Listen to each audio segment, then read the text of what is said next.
আজ বানাচ্ছি চিড়ে মাখা। তো দেখুন পরিমাণ মতো চিড়ে, তার সঙ্গে দিয়েছি আলু ভাজা আর কাঁচা ছোলা, এখানে দিয়ে দিলাম কাঁচা পেঁয়াজ কুচি, এবার দিয়ে দিচ্ছি কাঁচা লঙ্কা কুচি। তো দেখুন কাঁচা লঙ্কা কুচি দিয়ে দিয়েছি। আর এই চিড়েটা একদমই আমি ঘরে ভেজে বানিয়েছি। তো এই রেসিপিটা আমি পরের ভিডিওতে দিয়ে দিচ্ছি। তো দেখুন এখানে কাঁচা লঙ্কা কুচি দেওয়া হয়ে গেছে। এবার দিয়ে দিচ্ছি চানাচুর, এবার দিয়ে দিচ্ছি একটা টক আচার, যাতে এটা চটপটা খেতে হয়। আর পরিমাণ মতো ওই টক আচারেরই তেল দিয়ে দিলাম, দিয়ে খুব ভালো করে মিক্স করে নিচ্ছি।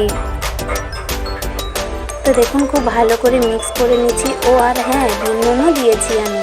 তো দেখুন দোকানের মতো একটা ঠোঙা তৈরি করে নিয়ে সার্ভ করে দিচ্ছি চিড়ে মাখা।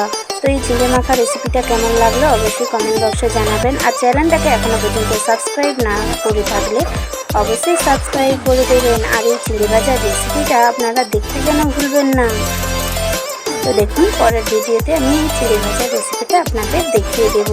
তো রেডি হয়ে গেছে আমার চিড়ে ভাজা মাখা। তো আপনাদের এই রেসিপিটা কেমন লাগলো অবশ্যই বলবেন। পুরো দোকানের মতো দেখতে লাগছে না? তো দেখুন ওপর থেকে একটু চানাচুর দিয়ে দিচ্ছি আমি। ভিডিওটা ভালো লাগলে লাইক কমেন্ট শেয়ার করতে ভুলবেন না।